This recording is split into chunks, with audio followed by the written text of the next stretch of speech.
La sensation de confinement, c'est également ce qu'on nomme la claustrophobie, peut être particulièrement perturbante pour votre enfant s'il est autiste. Voici quelques explications et des idées pour aider votre enfant à gérer cette sensation lorsqu'il se trouve dans un ascenseur ou dans un escalator. Dans un ascenseur, l'espace est restreint. Lorsqu'un enfant entre dedans, il se retrouve dans un espace confiné. Mais avec un enfant avec TSA, ça peut provoquer une réaction de panique en raison de la perte de contrôle et de la sensation d'être coincé. Les parois étroites d'un ascenseur peuvent créer une sensation de pression sur le corps de votre enfant, ce qui peut être inconfortable pour quelqu'un qui est sensible aux sensations tactiles. Dans un ascenseur, la visibilité est limitée, car les parois sont généralement proches du visage de votre enfant. Et cette perte de visibilité peut provoquer de l'anxiété, car l'enfant peut ne pas se sentir en sécurité sans pouvoir surveiller son environnement. Les bruits produits aussi par les ascenseurs peuvent être source de gêne et d'anxiété. Voici quelques explications sensorielles concernant les bruits. Votre enfant peut avoir une sensibilité auditive plus élevée que les autres. Ça signifie qu'elles peuvent percevoir des sons qui passent inaperçus pour certains ou que des sons qui sont à peine audibles pour d'autres peuvent être perçus comme particulièrement forts et désagréables pour votre enfant.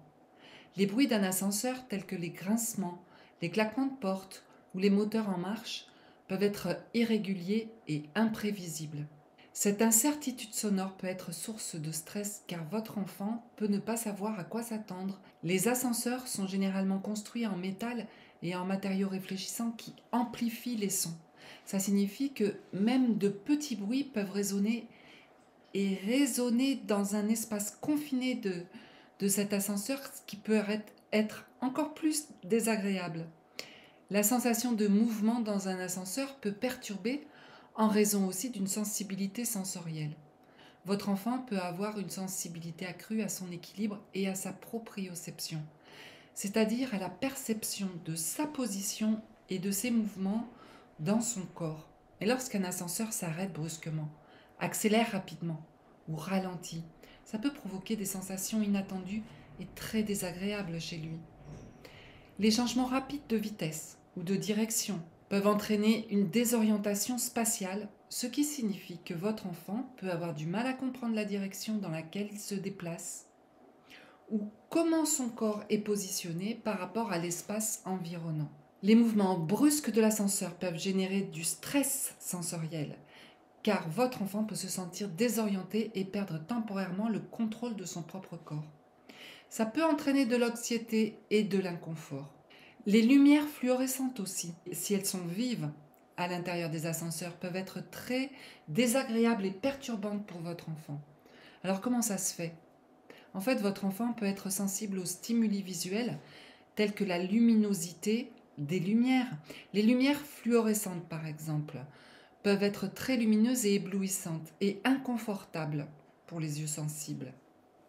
Les lumières fluorescentes peuvent avoir un effet de scintillement ou de clignotement qui n'est généralement pas perceptible pour la plupart des personnes, mais qui peuvent être perçus comme agressifs et distrayants par une personne très sensible à la lumière, comme ça peut être le cas chez votre enfant.